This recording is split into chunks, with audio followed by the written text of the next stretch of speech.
الاعتقاد publication house Delhi سے حکیم غلام محی الدین نعیمی، انہوں نے یہ اس کا ترجمہ کیا ہے، اس کی جلد نمبر 2 اور صفحہ نمبر 596۔ تو تاریخ دمشق سے پھر اس کو نقل کیا ہے علامہ جلال الدین سیوطی نے۔ تو سند جو ہے وہ سب جگہ ایک ہی ہے، ابو طاہر المقبہم موسیٰ بن محمد وہ نقل کرتے ہیں عبد الجلیل سے۔ تو سب سے پہلے ہم ان دو راویوں کا حال آپ کے سامنے سنائیں گے۔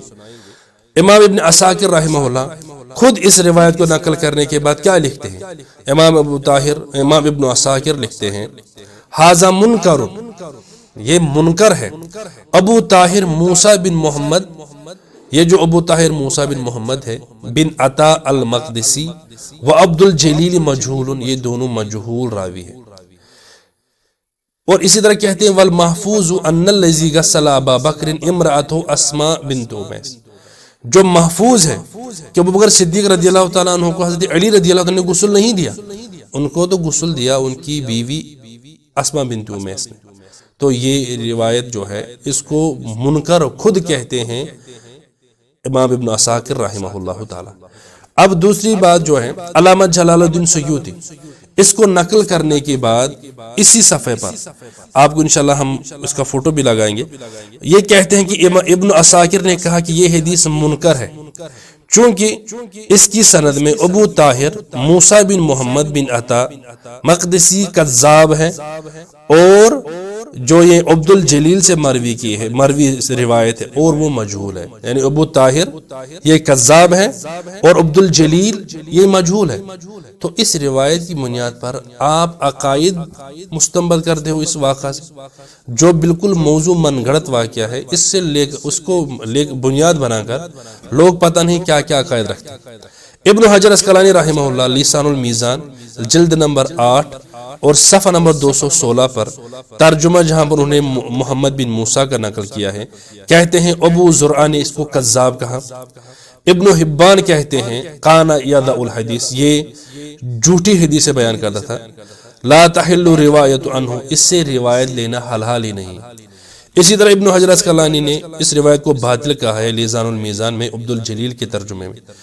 آخر پر ہم اس روایت کا اس راوی کے بارے میں آپ کو امام ذہبی رحمہ اللہ کا، امام ذہبی رحمہ اللہ جو فن اسماء و رجال کے مایہ ناز امام مانے جاتے ہیں، ان کی کتاب ہے میزان الاعتدال، اس کی جلد نمبر ہے میزان الاعتدال جلد نمبر ہے 7، اور جو ترجمہ ہے موسیٰ بن محمد بن عطا الدمیاطی المقدسی الواعظ ابو طاہر، کہتے ہیں کذبہ ابو زرعہ و ابو حاتم، ابو زرعہ اور ابو حاتم الرازی دونوں نے اس کو کذاب کہا۔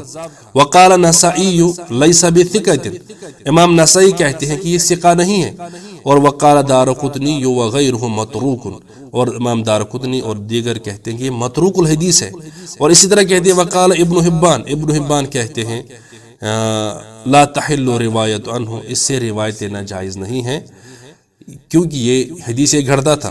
ابن عدی کہتے ہیں کانا یسرق الحدیث، یہ حدیث چوریاں کرتا تھا۔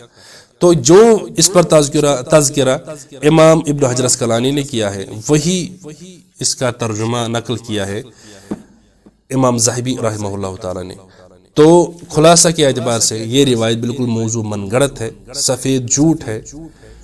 اس کی جو سند ہے اس میں 2 راوی ہے، ایک ہے ابو طاہر محمد بن موسیٰ جو کذاب ہے عند المحدثین، اور دوسرا عبد الجلیل ہے جو بالکل مجہول ہے۔ تو اس روایت کو بنیاد بنا کر عقائد اس سے لینا یا اس طرح کی باتیں کرنا کہ یہ اہل الحدیث اس طرح یہ بات نہیں مانتے وہ بات نہیں مانتے، یہ بالکل جاہلوں کی باتیں ہیں۔ اللہ تعالیٰ سے ہمیں یہی امید ہے انشاءاللہ اللہ تعالیٰ سمجھنے کی توفیق عطا کرے۔ آخر پر میں یہ بات بھی یہاں پر کہنا چاہتا ہوں کہ جب اس طرح کی باتیں ان لوگوں سے کہی جاتی ہے کہ یہ تو بالکل موضوع من گھڑت روایت ہے، تو یہ کہتے ہیں کہ فضائل میں ضعیف روایت بھی چلتی ہے۔ اس پر انشاءاللہ الرحمن کبھی اگر موقع ملا تو ہم اس پر ایک ویڈیو ریکارڈ کریں گے کہ فضائل میں کیا ضعیف روایت کا لینا، پوری امت کا اتفاق ہے اس پر۔ حالانکہ یہ جو نام لیتے ہیں ضعیف، فضائل میں ضعیف روایت قابل قبول ہے، حالانکہ یہ بھی درست نہیں ہے، لیکن پھر پیش کرتے ہیں موضوع من گھڑت. یہ روایت تو ضعیف نہیں، یہ تو موضوع من گھڑت ہے. آپ نے تو فضائل میں اب موضوع من گھڑت روایتوں کو بھی بیان کرنا شروع کر دیا ہے.